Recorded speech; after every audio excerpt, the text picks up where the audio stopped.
100% हारे मैच को अश्विन और अय्यर के चमत्कार से ऐसे जीता भारत। जी दोस्तों, बांग्लादेश के खिलाफ दूसरे टेस्ट मैच में पूरे 2.5 दिन हावी रहने के बाद टीम इंडिया अचानक तीसरे दिन के अंतिम समय में बिखर गई और भारत के दिग्गज बल्लेबाज बांग्लादेश जैसे कमजोर टीम के सामने घुटने टेक दिए। 145 रन सिर्फ जीत के लिए चाहिए थे, लेकिन 2 राहुल, एक कप्तान और एक कोच की खराब डिफेंसिव रणनीति की वजह से बांग्लादेश भारतीय टीम पर हावी हो गया और 145 रन बनाने के लिए भारतीय बल्लेबाजों के पसीने छूट गए।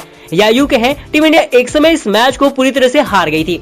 लेकिन तारीफ करनी होगी श्रेयस अय्यर और रविचंद्रन अश्विन की, जिन्होंने बांग्लादेश के मुंह से जीत को छीनकर भारत की झोली में डाल दिया। जो आपको बताएंगे भारत की चमत्कारिक जीत का पूरा वीडियो, कैसे 9वें नंबर पर आकर अश्विन और 8वें नंबर पर आकर श्रेयस अय्यर ने बांग्लादेश के मुंह से जीत छीन लिया। बताएंगे इस हारे हुए मैच का पूरा रोमांच। तो अगर आप भी भारतीय टीम को सपोर्ट करते हो तो इस वीडियो को लाइक जरूर कीजिएगा। दोस्तों, भारत और बांग्लादेश के बीच दूसरे टेस्ट के चौथे दिन आज टीम इंडिया को जीत के लिए 100 रन की जरूरत थी, जबकि भारतीय टीम के पास 6 विकेट बचे थे। ऐसे में आज का खेल काफी रोमांचक होने वाला था, क्योंकि जिस तरह से कल तीसरे दिन बांग्लादेश ने भारतीय बैटिंग लाइनअप को तहस नहस करके रख दिया था और बता दिया था कि 145 रन भी भारतीय टीम के लिए पहाड़ साबित होने वाला है। ढाका की टर्निंग पिच पर भारतीय टीम फिलहाल इस मैच में पीछे नजर आ रही है। दोस्तों, जिस तरह से बांग्लादेश ने टीम इंडिया को चुनौती दी, उसकी उम्मीद हमारे बल्लेबाज कभी नहीं किए होंगे। टर्निंग पिच का बांग्लादेश के गेंदबाजों ने फायदा तो उठाया ही, लेकिन उससे कहीं ज्यादा हमारी टीम की खराब रणनीति भी रही। यहाँ पर हमारे बल्लेबाजों ने बांग्लादेश के गेंदबाजों के सामने ज्यादा ही डर कर डिफेंसिव बल्लेबाजी करी। रन बनाने के बारे में नहीं, बल्कि अपना विकेट बचाने के लिए सोचते रहे, जिससे बांग्लादेश हावी हो गए और तीसरे दिन हालत ये हो गया कि बांग्लादेश 145 रन बनाने के बाद भी भारतीय टीम को रौंद देगी। 145 रन के छोटे से लक्ष्य का पीछा करते हुए राहुल, गिल, कोहली और पुजारा जैसे दिग्गज बल्लेबाज 2.5 का आंकड़ा भी पार नहीं कर पाए, जिसकी वजह से भारतीय टीम हार की कगार पर पहुंच चुकी थी। वहीं दोस्तों, कप्तान राहुल और कोच राहुल द्रविड़ की सोच ने भी टीम इंडिया की लूटियां डुबोने में कोई कसर नहीं छोड़ी। इसका अंदाजा आप इसी बात से लगा सकते हैं कि पुजारा के आउट होने के बाद कोहली या पंत को नहीं, बल्कि अक्षर पटेल को बल्लेबाजी के लिए भेज दिया, जबकि आज के दिन का 15 ओवर बचे हुए थे। इससे आप समझ सकते हैं कोच और कप्तान कितने डरे हुए थे।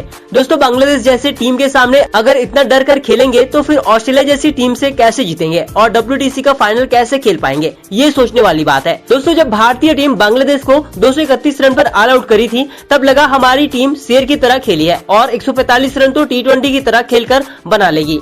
हालांकि दोस्तों, हुआ बिल्कुल उल्टा। लक्ष्य का पीछा करने उतरी भारतीय टीम की शुरुआत बेहद खराब रही। छोटे से लक्ष्य के बावजूद बांग्लादेश ने जिस तरह से भारतीय बल्लेबाजों पर दबाव बनाएगा, ऐसा किसी ने नहीं सोचा होगा।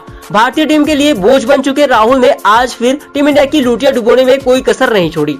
शुरुआत से ही भारत के दोनों ओपनर गिल और राहुल डिफेंसिव मोड में बल्लेबाजी कर रहे थे, जिससे बांग्लादेश इन दोनों पर हावी हो गया और केएल राहुल को साकिब ने विकेट के पीछे कैच करवाकर 3 रन पर ही भारतीय टीम को पहला झटका दे दिया।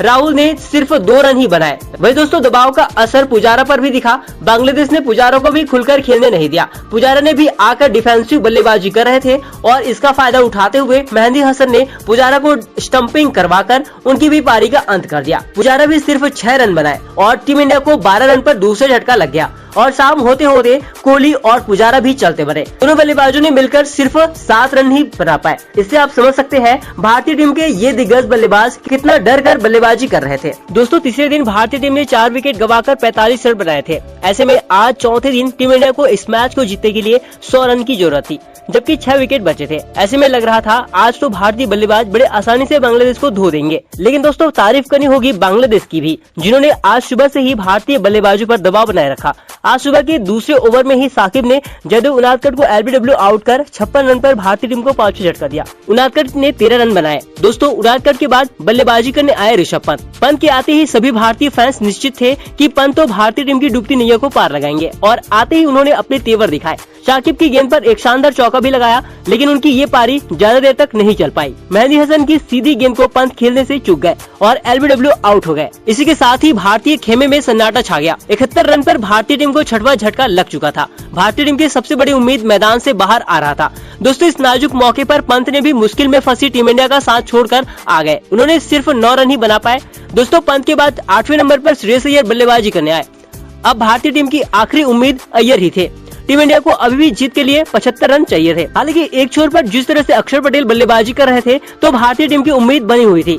नाइट वॉचमैन के रूप में बल्लेबाजी करने आए अक्षर पटेल ही अभी तक इस पारी में सबसे ज्यादा रन बनाने वाले बल्लेबाज थे। दोस्तों अक्षर 34 रन बनाकर खेल रहे थे। ऐसे में अक्षर ही बांग्लादेश के सबसे बड़े कांटा बने हुए थे और टीम इंडिया की बड़ी उम्मीद। हालांकि दोस्तों अक्षर अय्यर के साथ साझेदारी बना पाते कि मेहदी हसन ने उन्हें भी बोल्ड करके भारत की उम्मीदों को तोड़ दिया। वही अक्षर के विकेट के साथ ही मेहदी हसन ने 5वां विकेट अपने नाम कर लिया और भारत ने पंत के बाद 4 रन के अंदर ही अक्षर पटेल के रूप में 7वां विकेट 74 रनों पर गंवा दिया।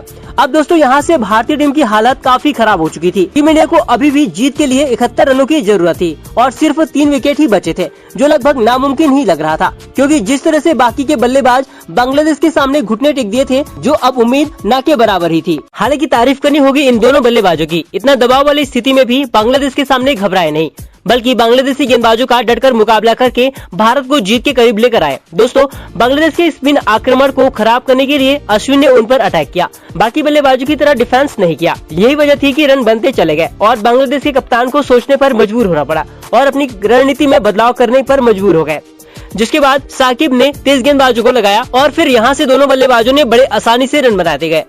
वही अश्विन के अलावा अय्यर ने भी शानदार तकनीक से बल्लेबाजी करी और बांग्लादेशी स्पिनरों को करारा जवाब दिया।